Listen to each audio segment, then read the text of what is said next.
Hey everybody, in this video, we're going to share our steps that you can follow if you've lost your passport while traveling internationally. And as you can see, we've made our cruise.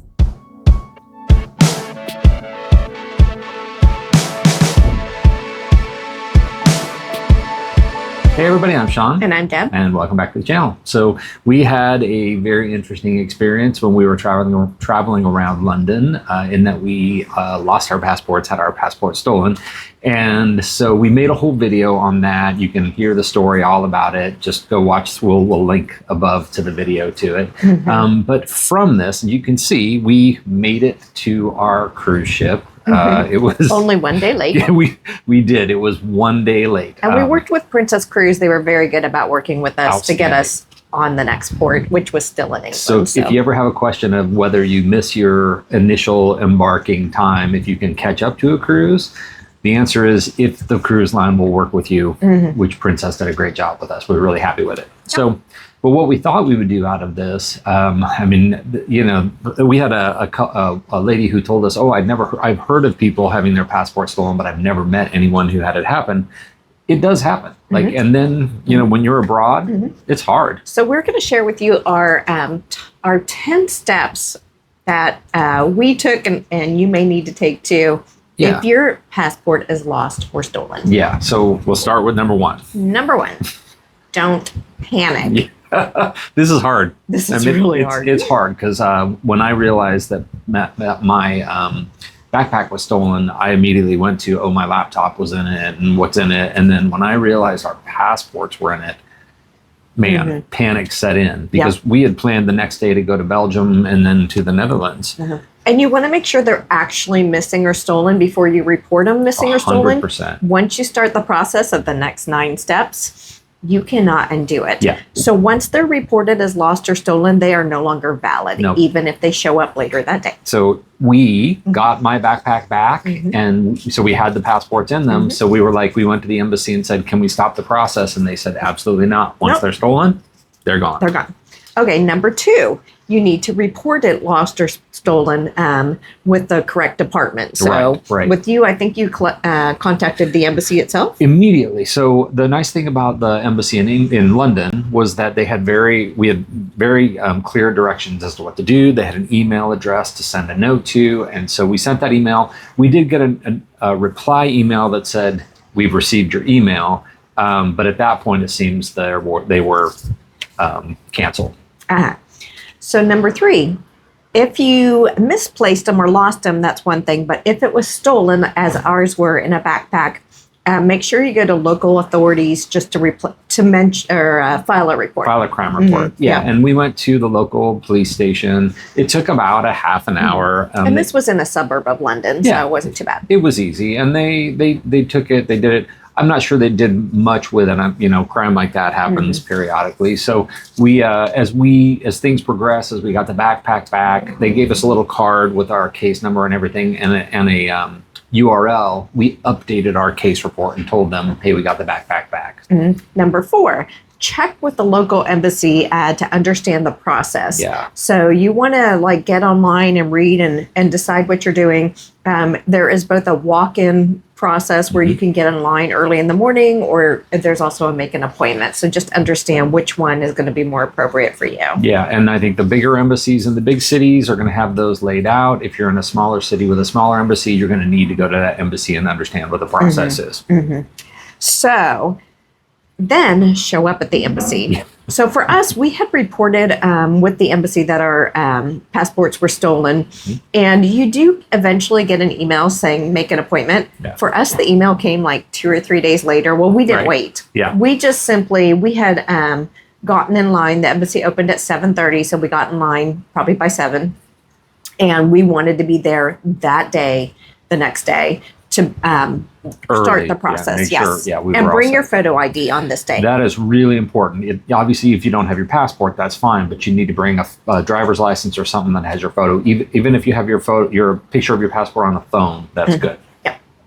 Okay, so you can read about it online too, what you can and cannot bring, but just be careful what you bring with you to the embassy. Yeah. So you cannot bring a laptop into the embassy. If you were like us, we treated it as a transition day. So we were going to the embassy. We had our stuff with us. With just a little research, the U.S. Embassy had a coffee shop across the street called District, and you could pay was about $10 a bag. $10 a bag, yeah. But they'll store it for you and give you free coffee. Yeah. And then that way you're not worried about what you're bringing in. But for sure, you can't bring laptops, and I'm sure they have a few other things you can't bring in with you. So that was number 6. Yeah. So number 7, embassy. You're going to talk to your first person once you get up in the embassy, and they're going to want to know whether you want to actually replace your passport or get an emergency passport. Mm-hmm. So an emergency passport is quick, I think maybe same day. So you can get the same day. And that would allow you to fly home if you're a U.S. citizen. However, we were wanting to catch a cruise, and 2 days or 2 weeks from the time we walked into the embassy is when our cruise was leaving. And so we weren't really sure if this was going to work out for us, but we decided to go ahead and go for the full replacement passport. Yeah, they did tell us you can go ahead and apply for the replacement passport. If it doesn't come in time and you just need to go home, then you can apply for the emergency passport at the end. And it's no harm, no foul. You'll be able to get home. Keep in mind, if you go for an emergency passport, you're not going to be able to go to other countries and continue your travels. It's really meant to go home. Yes. So just treat it that way. And so we decided for full passport replacement, you can pay an extra $60 each. And to get an expedited replacement, if you just go the regular way, it's going to take you about 4 weeks, but expedited is about 2 to 3 weeks. 2 to 3 weeks. And they were very good at telling us, we can't guarantee that it'll get here in the 2 weeks, but nobody dissuaded us from doing it. So. Yeah, for sure. Number 8 is really hard. Number 8, you're going to wait.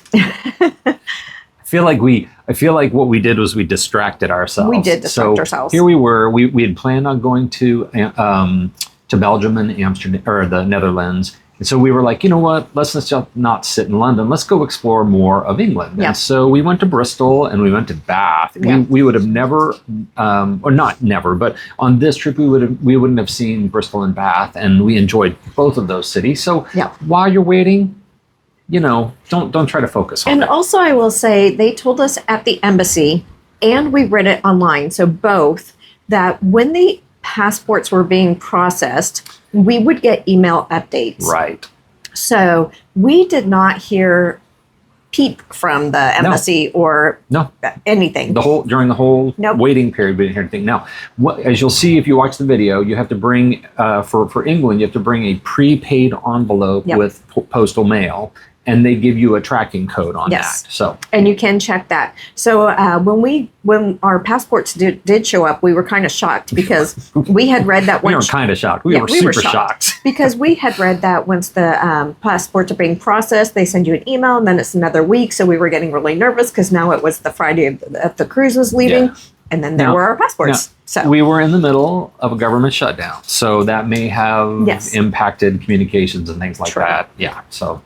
Okay, now number 9.